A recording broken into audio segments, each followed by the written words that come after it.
예레미야가 삶에서 겪었던 고난의 문제, 그리고 삶에서 가지고 있었던 의문을 하나님께 질문하는 것을 볼 수가 있습니다. 1절 말씀해 보시면, 여호와여, 내가 주와 변론할 때에는 주께서 의로우시니이다. 그러나 내가 주께 질문하옵나니 악한 자의 길이 형통하며 반역한 자가 다 평안함은 무슨 까닭이니까.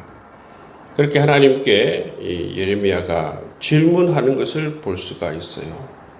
이 질문의 배경은 뭐냐면, 어제 우리 함께 말씀을 나눈 것처럼 고향 사람 아나돗 사람들이 예레미야를 죽이려고 하지 않습니까? 그 죽이려고 하는 이유가 뭡니까? 하나님께서 예레미야에게 하신 말씀, 그 예언의 말씀을 선포한다. 이 아나돗 사람 입장에서는 그 거짓된 예언들을 하지 말라라고 이 예레미야를 죽이려고 하는 모습을 볼 수가 있는 것이죠. 그래서 예레미야는 이 아나돗 사람 때문에 정말 큰 어려움을 당했습니다. 당하고 오히려 그 가운데에서도 이런 일을 저지르면서도 평안한, 그리고 형통하게 살아가는 이 아나돗 사람들을 바라보면서 하나님께 질문하는 것이죠. 악한 자의 길이 형통하며 반역한 자가 다 평안함은 무슨 까닭이니까. 그들의 입은 주께 가까우나 그 마음은 멉니다. 그렇게 하나님께 이 질문을 하고 있는 것을 볼 수가 있어요. 그리고 질문에 이어서 예레미야는 하나님께 이렇게 기도합니다. 하나님, 그들을 끌어내어 주십시오. 그들을 정말 이 땅에서 끌어내어 주십시오. 그렇게 하나님께 간절히 기도하는 모습을 볼 수가 있습니다. 이 기도의 내용을 들어보면 예레미야가 얼마나 힘들었을까, 얼마나 고통스러웠을까를 이 기도의 내용을 들어보면 어느 정도 이해를 할 수가 있는 것이죠. 그래서 이 예레미야의 이러한 질문과 하나님을 향한 기도의 내용을 들으시고 하나님께서 응답하시는 모습을 볼 수가 있어요. 5절, 6절 말씀해 보시면 이 하나님의 응답과 하나님의 위로와 권면의 말씀이 담겨져 있는 것을 볼 수가 있어요. 만일 내가 보행자와 함께 달려도 피곤하면 어찌 능히 말과 경주하겠느냐. 내가 평안한 땅에서는 무사하려니와 요단강 물이 넘칠 때에는 어찌 하겠느냐.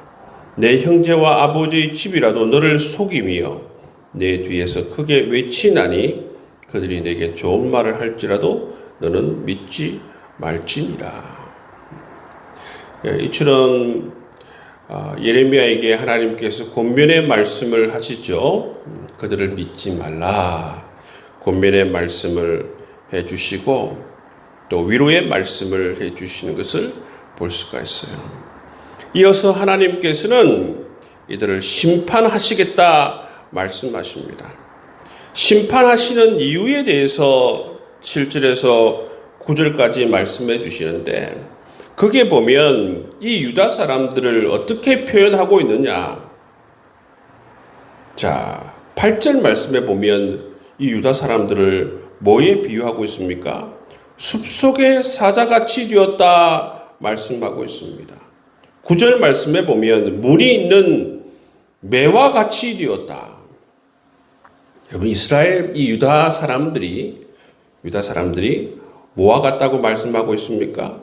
숲속의 사자 같다. 물이 있는 매 같다 말씀하고 있습니다. 이 말씀이 무슨 말씀이냐면 숲속의 사자가 부르짖듯이 하나님을 향하여서 이런 소리를 낸다라는 것입니다. 매도 마찬가지죠. 매도 얼마나 사납습니까? 얼마나 무서운 동물입니까? 사나워졌다라는 것입니다. 이렇게 격렬한 소리를 내며 불순종하며 거역하며 하나님을 대적하는 그러한 모습들을 하나님께서는 이처럼 사자 같다, 무늬 있는 매같이 되었다 말씀하고 있습니다. 하나님께서는 하나님 말씀을 주시고 하나님 백성답게 정말 마음이 부드러운 그러한 좋은 땅이 되어서 하나님 말씀에 순종하여서 이 땅 가운데 하나님 나라를 세워나가고 의와 평강과 희락이 넘쳐나는 그 나라를 세워나가기를 원하는데, 오히려 하나님의 백성이 부드러운 것이 아니라 사자같이 매화같이 사나워졌다라는 것을 말씀해 주고 있습니다. 그래서 하나님께서 이렇게 변질되어 버린 이 유다를 이러한 이유로 심판하시겠다 말씀하는 것이죠. 그 심판의 내용은 10절 이하에 보시면 나와 있습니다. 많은 목자가 내 포도원을 헐며 내 몫을 짓밟아서 어떻게 되게 하겠다는 것입니까? 황무지로 만들어 버리겠다 말씀하고 있습니다. 황무지로 만들어 버리겠다. 그리고 12절 말씀에 보시면 모든 육체가 평안하지 못하게 그렇게 하시겠다 말씀하십니다. 13절 말씀에 보시면 모든 나무에 어떤 수고를 하여도 열매를 맺지 못하여서 이러한 일들로 말미암아 수치를 당하게 만들겠다, 그렇게 말씀하시는 모습을 볼 수가 있는 것이지요. 여러분, 이처럼 유다 백성은 사자같이 변질되었고 사나운 매처럼 그렇게 변질된 모습, 이로 인해서 하나님께서 유다를 심판하셔서 황폐하게 그렇게 만드시는 모습을 볼 수가 있는 것입니다. 여러분, 하나님께서는 우리의 삶에 깊숙이 관여하시고 뿐만 아니라 우리의 모든 삶을 다 지켜보고 계시고 적절한 때에 하나님께서 적절한 심판을 하시는 분이시다라는 사실을 우리가 알아야 할 것입니다. 그것이 바로 우리에게 큰 위로가 될 줄 믿습니다. 보십시오. 예레미야가 자기 고향 사람 아나돗 사람들에게 그런 고통을 당하고 수치를 당하지 않습니까? 이를 누가 지켜보고 있습니까? 하나님이 다 지켜보고 있습니다. 내 종 예레미야가 얼마나 큰 어려움을 당하고 있는지 하나님께서 다 지켜보시고, 예레미야가 부르짖기 전에, 예레미야가 말하기 전에 하나님께서는 이들을 향한 적절한 조치의 계획을 가지고 계심을 우리가 이 말씀을 통해서 알 수가 있는 것이지요. 하나님은 유다가 어떤 상태에 있는지, 아나돗 사람들이 어떤 죄를 저질렀는지 다 아십니다. 뿐만 아니라 예레미야의 그 고통스러운 그런 마음들, 고통스러운 그 삶을 하나님께서 다 지켜보시고 이처럼 모든 계획을 세우시고 심판하시는 모습을 볼 수가 있다는 것이죠. 예를 들어서 우리가 예레미야처럼 현실에 불의한 세력들에 의해서 억울한 고통을 당하고 억울한 일을 당할 때에, 그래서 정말 하나님을 바라보면서 이처럼 하나님, 제가 이렇게 억울한 일을 당하였습니다. 고통스러운 일을 당하였습니다. 하나님, 이 가운데 함께 하시고 역사하여 주옵소서. 그렇게 여러분 기도하고 싶지 않습니까? 네, 여러분, 그러한 상황 가운데에서 우리가 깨달아야 하는 것은 뭐냐면 하나님께서 이 모든 것을 다 지켜보고 계신다는 것이죠. 다 알고 계신다는 것입니다. 적절한 조치를 취할 하나님께서 계획을 가지고 계신다. 그 사실을 알면 우리가 하나님을 신뢰하며 하나님을 믿으며 하나님께서 반드시 이 문제를 해결해 주실 것이다. 그런 마음을 가지고 나아간다면 우리가 또 마음이 여유로워지고 또 하나님의 일들을 바라보면서 우리가 소망을 가질 수 있게 되리라 믿습니다. 그런 마음으로 여러분의 삶의 문제를 대하시고 어려울 때마다 하나님을 의뢰할 수 있는 여러분 될 수 있기를 주님의 이름으로 축복합니다. 14절 이하의 말씀을 보시면 하나님께서는 모든 악한 이웃을 뽑아버리겠다 말씀하십니다. 이 모든 악한 이웃이 누구입니까? 이 유다에게 손을 댄 자들입니다. 유다에게 손을 댄 자라고 하는 것은 무슨 말입니까? 유다를 공격한 세력들에 대해서 말하고 있다는 것입니다. 이런 자들을 하나님께서 뽑아버리겠다. 여러분, 제가 전에도 말씀드렸지만 예레미야에 나오는 독특한 표현이 뭐냐 하면 바로 뽑아버린다는 것입니다. 뽑아버린다. 이것을 유다에 대해서만 사용하지 않고 이처럼 이방에 대해서도 하나님께서는 뽑아버리겠다 말씀하고 있습니다. 어디에서 뽑아버립니까? 이 예루살렘에서, 이 유다 땅에서 이들을 뽑아버리겠다 말씀하십니다. 뽑아버리겠다 말씀하시고 나서 또 하나님께서 이어서 말씀하시는 건 뭐냐 하면 이들이 원한다는 건 뭐예요? 이들이 다시 정말 하나님 백성으로 살아가기를 원한다면 이방 사람들이라고 하더라도 이방 민족이라고 하더라도 하나님을 신앙하고 하나님의 백성으로 살고자 하는 자에게는 회복과 구원의 길을 열어주시겠다. 그렇게 말씀하고 있습니다. 여러분, 이거는 성령이 임하고 나서 여러분 사도행전에 나오는 얘기가 아닙니다. 그렇죠? 유다가 멸망하기 전에 하나님께서는 이미 이방에 대해서 이처럼 구원의 계획을 세우고 있는 모습을 볼 수가 있어요. 자, 15절 16절 말씀 한번 보십시오. 내가 그들을 뽑아낸 후에 내가 돌이켜 그들을 불쌍히 여겨서 각 사람으로 그들의 기업으로 각 사람을 그 땅으로 다시 인도하리니 그들이 내 백성의 도를 부지런히 배우며 살아있는 여호와라는 내 이름으로 맹세하기를 자기들이 내 백성을 가리켜 바알로 맹세하게 한 것 같이 하면 그들이 내 백성 가운데 세움을 입으려니와. 그러니까 지금 이 유다가 하나님보다 누구를 더 신뢰합니까? 바알을 더 신뢰하잖아요. 그런 것처럼 돌아와서 바알을 섬기듯이 나를 섬기면 하나님께서 이들을 구원시켜 주시겠다. 회복시켜 주시겠다. 하나님 백성 삼아 주시겠다. 말씀하시는 것을 볼 수가 있습니다.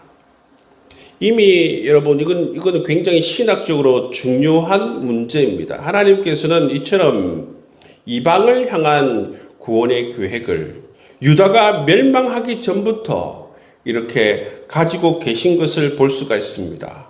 뿐만 아니라 여러분 이 바벨론 포로기를 지나게 되면 점점 이 이방을 향한 하나님의 마음, 그 계획을 더욱더 진하게 드러내는 것을 볼 수가 있고 끝내 여러분 예수 그리스도께서 이 땅에 찾아오셔서 이방을 향한 이 복음을 선포하지 않습니까?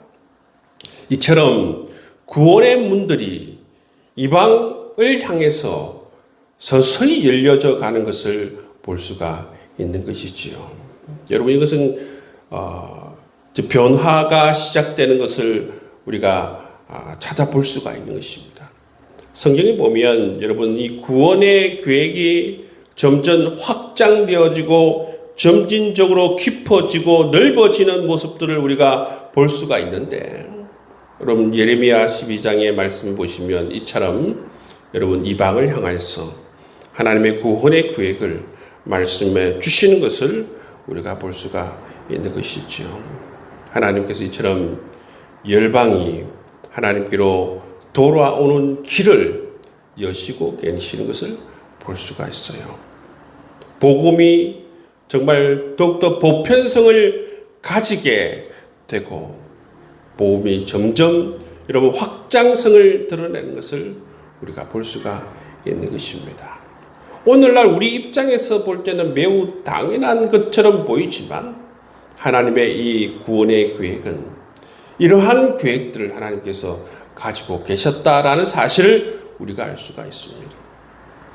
여러분 이스라엘의 모습을 한번 보십시오. 처음부터 여러분 이스라엘을 선택한 게 아니잖아요.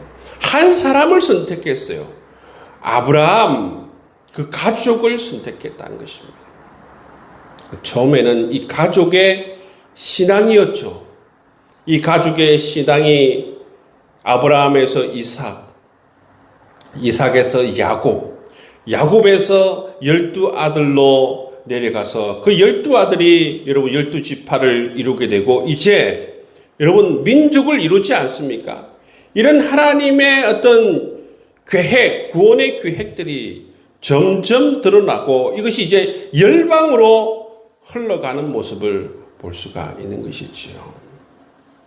여러분 그렇게 해서 오늘 여러분 우리 대한민국도 이렇게 복음을 경험하는 나라가 되는 모습을 볼 수가 있는 것입니다. 하나님께서 이처럼 열방을 구원하시기 위한 계획을 세우고 있다는 것입니다. 그 조건이 뭡니까? 정말 하나님을 신뢰하고 오직 하나님을 신앙하기 원하는 사람들에게 이러한 회복과 구원의 말씀을 허락해 주시는 것을 볼 수가 있습니다. 이것이 바로 은혜이지요. 이것이 은혜인 줄 알고 이것이 그냥 우리에게 흘러들어온 것이 아니라 이런 하나님의 구원의 계획에 의해서 여러분 이 복음이 확장되어져 가고 선교사들에 의해서 이 땅 가운데에서 복음의 씨앗이 뿌려져서 우리도 복음을 경험하고 있다는 이 사실 여러분 이것을 귀하게 여기고 더욱더 하나님을 잘 신앙할 수 있는 여러분 될 수 있기를 주님의 이름으로 축복합니다. 오늘 말씀을 기억하면서 함께 우리가 기도하기를 원합니다. 예레미야가 아나돗 고향 사람들로 말미암아 수치와 육신적인 고통을 당해서 죽을 뻔했지 않습니까? 그런 가운데에서 하나님께 정말 탄원의 기도 그런 기도를 올려드리는 모습을 볼 수가 있어요. 그런데 하나님께서는 다 아셨다는 사실입니다. 다 지켜보고 적절한 조치를 세우시고 그들을 심판하시는 계획을 세우시는 모습을 볼 수가 있어요. 뿐만 아니라 하나님께서는 이 복음을 점점 넓혀 가시겠다라는 그런 계획도 오늘 말씀을 통해서 우리에게 해주시는 것을 볼 수가 있어요. 여러분 우리가 하나님에 대해서 걱정할 필요가 전혀 없습니다. 우리 하나님께서는 우리의 삶의 억울한 문제, 불의한 문제 다 지켜보시고 하나님께서는 적절한 조치와 계획을 취할 것이다. 그런 믿음을 가지고 하나님을 의뢰하며 나아갈 수 있는 여러분 될 수 있기를 주님의 이름으로 축복합니다.